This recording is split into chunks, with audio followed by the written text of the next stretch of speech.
lardons et croutons enragés, bonsoir. Avant toute chose, les titres de ce journal.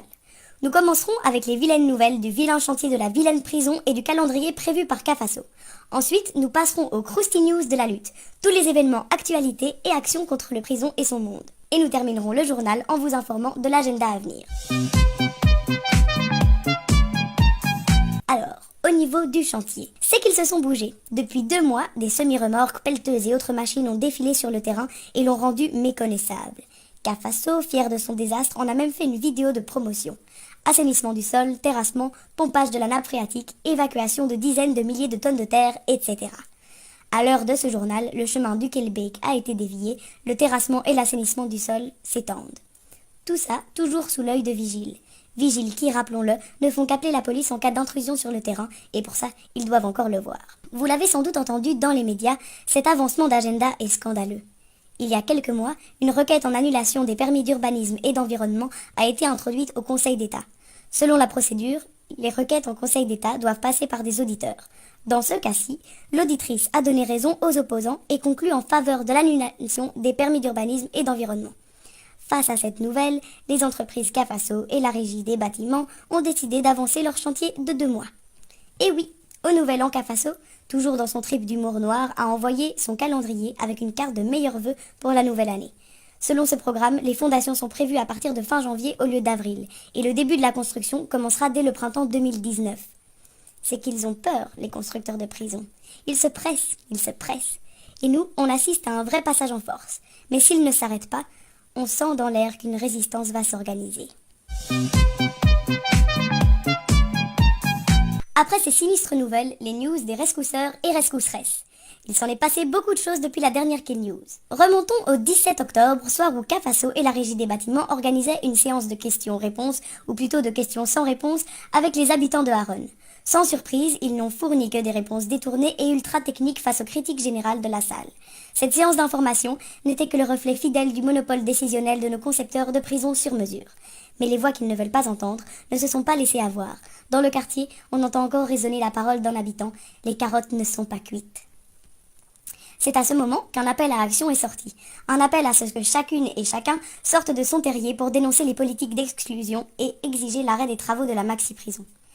Le 27 octobre, des militants et militantes de la ZAD de Harone ont participé à Endegelande, action d'envergure contre l'exploitation d'une mine de lignite en Allemagne. 6500 participants, dont 2000 ont occupé les chemins de fer de la mine durant 22 heures.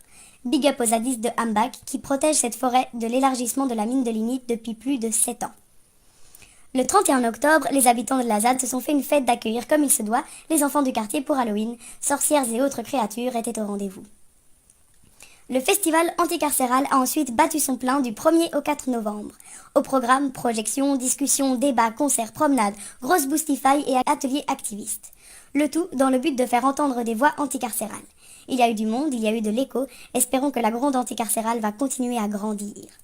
Les organisatrices et organisateurs remercient d'ailleurs toutes celles et ceux qui ont participé à l'organisation, la mise en place et à la richesse de ces journées anticarcérales.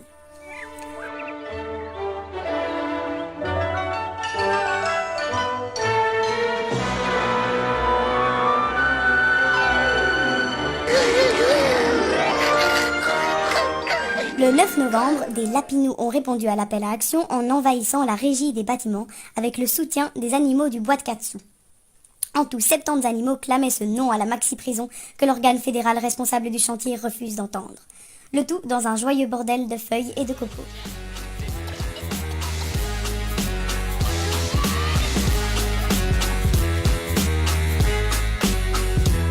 Quelques jours après, des collectifs anti-centres fermés et anti-carcéraux se sont mis ensemble pour répandre leur message anti-détention et anti-exclusion. Au final, la prison de Saint-Gilles, le Petit Château, le SPF Justice, la Régie des bâtiments, l'Office des étrangers ont été tagués de messages contre les prisons et les centres fermés. Le 17 novembre, le SPF Justice s'est vu livrer toutes les conséquences de sa politique de merde par une bande de postiers militants.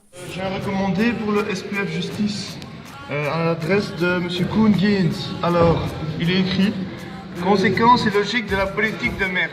Il dénonçait que la maxi-prison n'est qu'une emblème d'une politique profondément à chier, sans plus aucune valeur de justice.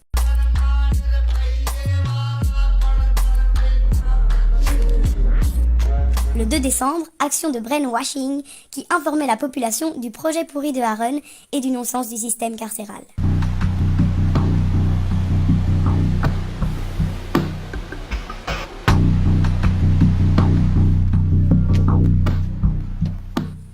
Et fin de l'année 2018, on ne sait pas exactement quand, la pompe à eau du chantier du Kelbeek a été sabotée. Bref, ça a bougé, mais pas encore assez pour tout bloquer. Des militants et militantes anticarcérales sont aussi intervenus dans des émissions radio, des débats et des colloques.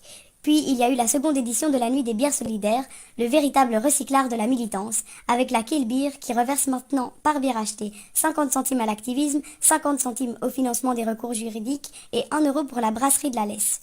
Il y a évidemment plein d'autres actualités anticarcérales. Grève de la faim au centre fermé, jugement de justice toujours plus répressif, nouvelles de l'intérieur de tôle, rassemblement en France, etc. Mais dire tout ça, ce serait trop pour la vidéo. Il paraît que c'est 30 secondes la durée optimale d'une vidéo, on va déjà se faire engueuler. Donc n'hésitez pas à vous tenir au courant sur notre page.